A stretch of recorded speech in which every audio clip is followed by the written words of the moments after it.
Discuss करेंगे lecture जो हमारा 11 है पॉलिटी का। इसमें हम डिस्कस करेंगे प्रस्तावना, यानी कि जो हमारे संविधान की प्रस्तावना है जिसे इंग्लिश में कहते हैं। तो चलिए स्टार्ट करते हैं।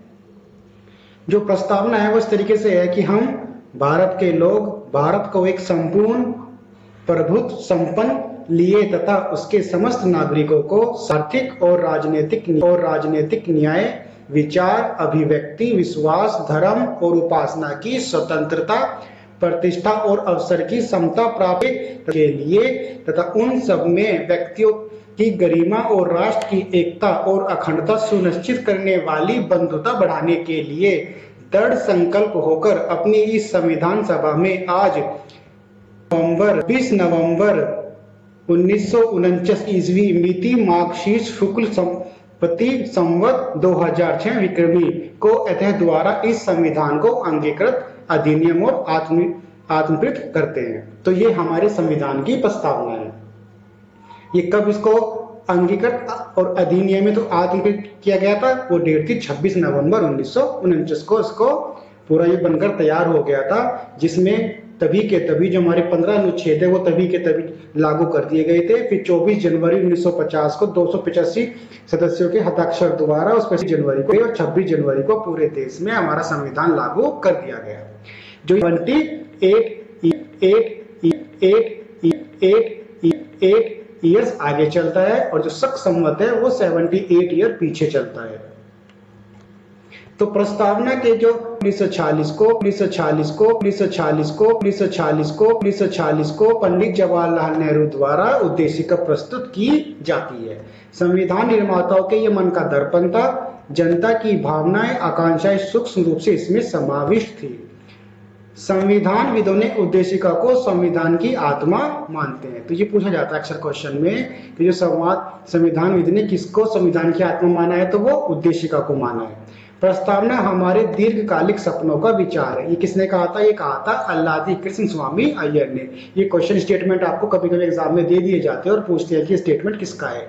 तो जो प्रस्तावना हमारे दीर्घकालिक सपनों का विचार है, ये अल्लादी कृष्ण स्वामी ने अय्यर ने कहा था। प्रस्तावना जो है संविधान का एक परिचय पत्र है। किसने कहा था? ये कहा था एन पालिकल।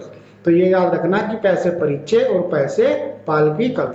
प्रस्तावना है राजनीतिक जन्म कुंडली की एक संज्ञा। ये किसने कहा था? ये हमारे के.एम. मुंशी जी ने कहा। इनका नाम था कन्हैया लाल मानिकलाल मुंशी। इन्होंने कहा था राजनीतिक जो है हमारे जन्म कुंडली की संज्ञा है। तो प्रस्तावना का महत्व है वो क्या है? जो स्रोत है उसका वो है कि हम भारत के लोग। क्या इसका स्रोत? कि हम भारत के लोग। राज्य की प्रकृति कैसी होगी? संपूर्ण प्रभुत्व और संपन्न होगी, समाजवादी होगी यानी कि सोशलिस्ट होगी, और ये पंथ निरपेक्ष लोकतंत्र यानी कि वहां पर डेमोक्रेसी होगी, और गणराज्य होगा यानी कि कोई भी आम नागरिक देश के सर्वोच्च पद पर जा सकता है। संविधान का उद्देश्य क्या था? कि न्याय और सामाजिक भी हो सकता है, आर्थिक और राजनीतिक। ये हमारा संविधान का उद्देश्य था। स्वतंत्रता, समता यानी कि सबको समान अवसर और सबकी प्रतिष्ठा, व्यक्ति की गरिमा यानी कि सबकी आत्मसम्मान यानी कि उनकी सेल्फ रेस्पेक्ट, एकता और अखंडता और बंधुता, ये संविधान के उद्देश्य थे। तिथि कब थी संविधान निर्माण या संविधान के अंगीकृत और आत्मकृत की तिथि क्या थी? ये कई बार मैं डिस्कस कर चुका हूं। तो वो थी 26 नवंबर 1949। 26 नवंबर को ही संविधान दिवस भी मनाया जाता है। तो आई होप आपको ये वाली स्लाइड इसका महत्व समझ में आया होगा कि संविधान का उद्देश्य क्या था। न्याय होना चाहिए, सामाजिक, आर्थिक और राजनीतिक, स्वतंत्रता, समानता, इन सबके लिए समान अवसर होने चाहिए, व्यक्ति की गरिमा, एकता और अखंडता और बंधुत्ता। राज्य की प्रकृति कैसी हो कि संपूर्ण प्रभुत्व संपन्न होना चाहिए, समाजवादी यानी सोशलिस्ट होना चाहिए, पंथ निरपेक्ष और लोकतंत्र यानी कि डेमोक्रेसी, और गणराज्य होना चाहिए। स्रोत क्या है इसका? हम भारत के लोग। और ये कब अंगीकृत हुआ था? ये 26 नवंबर 1949 को बनकर तैयार हो गया था। लिबर्टी यानी कि फ्रीडम और लिबर्टी, एक शब्द होता है फ्रीडम। फ्रीडम में क्या डिफरेंस है? फ्रीडम का मतलब है कि आपको पूरी छूट है, आप कुछ ही करो। लेकिन जो ये लिबर्टी है, लिबर्टी का मतलब होता है आजादी, यानी कि आपको एक आजादी दे दी, लेकिन वो आजादी इतनी होनी चाहिए कि सामने वाले को उस पर ऑब्जेक्शन ना हो। ये नहीं कि आप कुछ भी बोल रहे हो और सामने वाले को उसके आत्मसम्मान को ठेस पहुंच रही है। तो लिबर्टी का मतलब ये है कि आपको छूट तो है लेकिन दूसरे ज्यादा रखनी पड़ेगी। तो आपको लिबर्टी दी गई है हमारे संविधान के अंदर, यानी कि आपको आजादी दी गई है। स्वतंत्रता का मतलब है कि आप कुछ भी करो, आपको कोई भी नहीं। में क्या है कि लिबर्टी में क्या है कि आपको स्वतंत्रता तो दी गई है लेकिन एक लिमिट तक। जैसे कि आप अपने विचार रख सकते हैं किसी भी मुद्दे पर, लेकिन वो विचार एक मर्यादा तक होने चाहिए। अपनी अभिव्यक्ति व्यक्त कर सकते हैं, अपना विश्वास मान सकते हैं, चाहे वो किसी भगवान में हो, अल्लाह में हो या गॉड में हो, आप अपना विश्वास बिल्कुल मान सकते हैं। किसी भी धर्म को, किसी भी उपासना को, किसी की भी उपासना कर सकते हैं। तो ये 5 हमें लिबर्टी दी गई है हमारे संविधान में। जो भाषा है हमारे संविधान की प्रस्तावना की भाषा कहाँ से ली गई है? फ्रांस की क्रांति से ली गई है और रूस की क्रांति से ली गई है।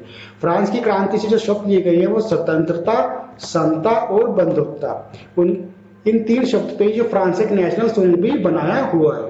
तो ये जो उनके हुआ था, ये तब हुआ था स्वतंत्रता, समता और बंधुत्वता। रूस की क्रांति से उन्होंने क्या लिया है? आर्थिक और राजनीतिक, यानी कि ये शब्द रूस की क्रांति से लिए गए हैं। तो कभी कभी ये वाला क्वेश्चन तो मोस्टली एग्जाम में पूछा ही जाता है कि ये स्वतंत्रता, समता और बंधुत्वता के जो शब्द है ये प्रस्तावना में कहां से लिए गए हैं? तो ये फ्रांस के लिए गए हैं। क्या प्रस्तावना में संशोधन संभव है? क्वेश्चन है कि क्या प्रस्तावना में संशोधन संभव है? तो ऐसा एक बार हुआ था 1976 में, जब 42वां संशोधन। तो उसमें क्या था कि उसमें कितने शब्द जोड़े गए थे? उसमें 3 शब्द जोड़े गए थे। क्या थे 3 शब्द? क्या थे?